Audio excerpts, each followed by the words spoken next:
বিএনপির ভারপ্রাপ্ত চেয়ারম্যান তারেক রহমান বগুড়া ৬ সদর আসনে নির্বাচন করতে যে হলফনামা দাখিল করেছেন তাতে তিনি বছরে আয় দেখিয়েছেন ৬,৭৬,৩৫৩ টাকা।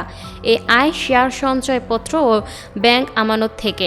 শেয়ার মার্কেটে বিভিন্ন কোম্পানির শেয়ার রয়েছে ৬৮,৫০,০০০ টাকা। ব্যাংকে আমানত আছে ১,২০,০০০ ও এফডিআর ৯,২৪,৩০৭ টাকার। স্বর্ণালঙ্কার আছে ২,৯৫০ টাকার। আসবাব আছে ১,৭৯,৫০০ টাকার। নগদ হাতে আছে ৩১,৫৪,৪২৮ টাকা। স্ত্রী জোবাইদা রহমানের নগদ টাকা আছে ৬৬,৫৪,৭৪৭ টাকা। ব্যাংকে সঞ্চয় ১৫,২০৭ টাকা এবং এফডিআর ৩৫ লাখ টাকার। তারেক রহমানের স্থাবর সম্পত্তির মধ্যে আছে অকৃষি জমি ২ স্থানে ৩ একর ৫ শতাংশ। এর মধ্যে একটি আছে ২.১ একর এবং অপরটি ১.৪ শতাংশ অর্জনকালীন, যার মূল্য দেখানো হয়েছে ৩,৪৫,০০০ টাকা।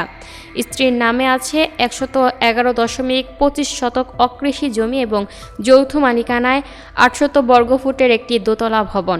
তারেক রহমান ২.৯ শতাংশ জমি উপহার হিসেবে পেয়েছেন।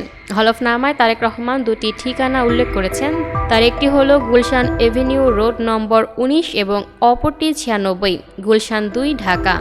এই বিএনপি নেতার নামে ৭৭টি মামলার মধ্যে ৫৪টিতে খালাস পেয়েছেন। অব্যাহতি ১২টি থেকে খারিজ হয়েছে ৮টি এবং বাদীরা প্রত্যাহার করেছেন ৩টি। ৫৪টি মামলার মধ্যে ২২টিতে খালাস পেয়েছেন ২৪-এর গণঅভ্যুত্থানের পর। ৩২টি থেকে আগেই খালাস পেয়েছেন। যে ৮টি খারিজ হয়েছে তার ৫টি, অব্যাহত পাওয়া ১২টির মধ্যে ৭টি এবং প্রত্যাহার করা ৩টি মামলাও গণঅভ্যুত্থানের পর খারিজ ও প্রত্যাহার করা হয়েছে। ৭৭ মামলার মধ্যে ৪০টি থেকে আগেই মুক্তি পেয়েছেন। তারেক রহমানের হলফনামা থেকে এ তথ্য পাওয়া যায়। Lucky Akter, up to date news, Dhaka.